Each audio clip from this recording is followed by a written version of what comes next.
Здравей, Таня! Би ли разказала малко повече за себе си и за събитието, което организираш?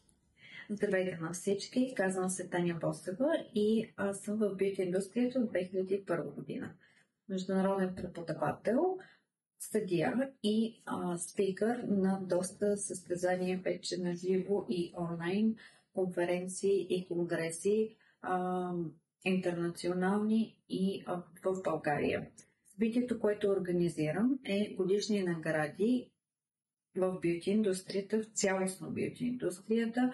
За България нещо изключително ново, нещо, което до сега не се е случвало в България, нещо, на което аз съм присъствала няколко поредни години вече в чужбина, главно Англия. И аз съм изключително впечатлена и нямам търпение да споделя с вас и как точно и какво точно е самото събитие. Каква е разликата между това събитие и всички останали състезания, на които съм участвала до момента? Всички останали състезания до момента, било то дори в България и международен мащаб, участвате или онлайн, или на живо. На живо отиваме и изработваме един модел пред съдии, които оценяват вашата работа. И по този начин вие печелите или не печелите. На онлайн събитията, състезанията, те включват отново изработката на един единствен модел с определени снимки, които изискваме ние като съдии да видим и да оценим. Годишното награждаване в бюджет индустрията ще е доста по-различно. На него предоставяте до 10 от най-добрите си работи. Тоест, вие имате възможността, изключителната възможност да предоставите на съдиите най-добрата работа, работата, с която вие се гордеете, било то работа като модел, изработка на едни вежди, на едни мигли, на едни ногти, или да заснемете себе си докато преподавате, ако вие сте преподавател, вашата академия, едно кратко видео. По този начин ще придобиеме много по-добра представа за вас като професионалист, отколкото само и единствено на една ваша работа. Всичко до момента звучи много интересно, обаче се чудя с какво би допринесло това за развитието на моята кариера, какво бих спечелила от участието на тези награди. Годишното награждаване и не само то, принципно, желателно е всеки един от нас, независимо колко нови сме в индустрията, да се развиваме и да качваме стъпалцата в нашата кариера стълбичка по стълбичка. Така че аз бих препоръчала на всяка една и на всеки един професионалист, който иска да достигне по-високи нива в нашето кариерно развитие, да участва възможно на най-много от тези състезания, събития, годишни награждавания и така нататък. Но специално за годишното награждаване, нещо, което до сега не се е случило в България, е факта, че вие не само може да влезнете в топ 10 в съответната категория, в която участвате на национално ниво, т.е. да стане топ 10 за България, но и може да влезнете в топ 10 на областно ниво. Т.е. пример давам веднага. Вие може да станете топ 2 за област Пловдив, област София и да влезнете в топ 5 на национално ниво за България. Така че наистина това е нещо, което до сега не се е случвало. И за това казваме наистина, че е мащабно, защото наградите, които всяка една номинация може да спечелят 260 човека от цяла България. Топ 10, дори на областно ниво да влезнеш, е нещо страхотно, особено за един начинаещ професионалист в бюджет индустрията. Това е чудесно. А как става записването? Всеки един от вас може да се запише, като посети сайта ни и да избере съответната номинация, в която иска да участва. Като няма лимит в колко точно номинации може да участвате. Пример веднага давам. Аз имам академия, имам бранд, имам и могат да се запише и като преподавател, могат да се запише и като академия на годината, могат да се запише и като салон на годината, както и бранд и микростилист на годината.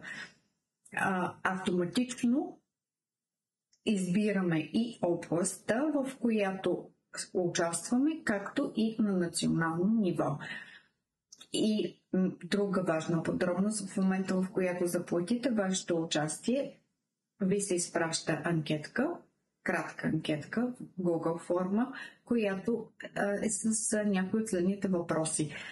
От колко време сме в индустрията, кои са любимите марки, с които работиме, къде се виждаме след 5-10 години и както и да се приложим снимките, най-добрите снимки или снимките на работите, с които се гордее всяка една от нас. Какво се случва след като заплатя своето участие и изпратя необходимата информация? Следва процеса за оценяване. В момента, в който ние получиме вашата кандидатура, екип от съдии разглеждат вашите участия, вашите снимки, преценяват дали вие сте достатъчно добър.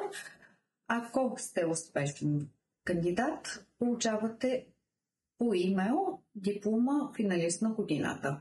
Следва втори кръг от оценяването, което е публичен вод, в който вие ще можете реално също да следите, както и ние, ако има злоупотреби с публичния вод, те ще бъдат анулирани автоматично, но ще може да се вижда всеки един, който е гласувал за вас, и хората с най-много гласове отиват на третия етап от съдийството, където ще се прецени кой, пак част от съдийския екип, ще прецени кой де-факто наистина заслужава да спечели номер 1 за България, номер 2 и така нататък.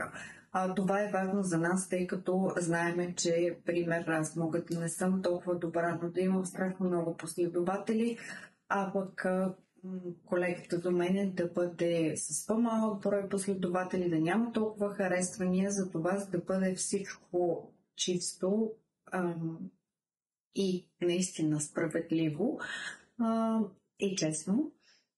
Затова и е третия етап на оценяването, където съдиите наистина ще могат да видят вашите работи и да преценят наистина кой заслужава да влезне в топ 10 на България. Как и кога ще бъдат наградени победителите? Всеки един от участниците, както и техни близки, ще бъдат поканени на 8 февруари 2025 година в хотел Астория в София на гала вечеря с червен килим. Представете си нещо от сорта на Оскарите. Наистина ще бъде грандиозно събитие с водещи, 4-степенно меню, изпълнители, доста атракции, които сме подготвили специално за вас.